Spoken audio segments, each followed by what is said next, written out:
Elen Sila Lumen Omentievo. Today I bring to you all the legend of Helm Hammerhand. Helm was born in 2691 of the Third Age to Graham, during a time of great unrest in Rohan. Tensions were rising between the Dunlendings and the Rohirrim, with conflict briefly occurring in 2710 as Helm's grandfather Dior attacked the Dunlendings around Isengard. But Rohan's foes could not be dislodged, and so there the Dunlendings stayed and grew in influence throughout Rohan. But Helm would not play any significant role in these conflicts until after he became king. Crowned in 2741, Helm was a great and strong man in Rohan. During Helm's rule, there was a lord of many lands in Rohan named Freka. Freka claimed descent from Freyawind, the fifth king of Rohan, but he was more Dunlending than Rohirrim. Helm did not trust Freka, but nonetheless invited him to the king's councils. During one of these councils, Freka proposed the idea of marrying Helm's daughter off to his own son, Wulf. Both men would trade insults with each other, and Helm would take Freka outside to continue their dispute. Here Helm said, "Now, Dunlending, you have only Helm to deal with, alone and unarmed. Freka, your folly has grown with your belly. You talk of a staff. If Helm dislikes a crooked staff that is thrust upon him, he breaks it. So." Helm delivered a punch so strong that Freka would die from the wound. Wulf and the kin of Freka would be made foes of the king, and Helm sent many men to Freka's lands to find his enemies. But Wulf and his folk escaped. In 2758, Helm would face troubling times. An invasion host of Easterlings marched into Rohan. Corsairs from the south landed their ships in Rohan, and the Dunlendings under Wulf returned. Helm asked for aid from Gondor, but none could be given due to Gondor facing the main blunt of the Corsair invasion.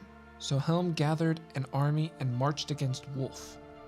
At the fords of Isen they met in battle, and the Rohirrim were defeated. Helm and his forces would retreat to the Hornburg. Helm watched as his kingdom fell down around him. Edoras fell, and Haleth, Helm's eldest son, was killed. His people were enslaved, in exile, or dead.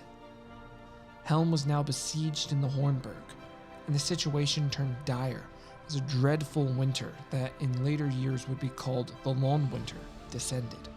Famine spread among those trapped in the Hornburg.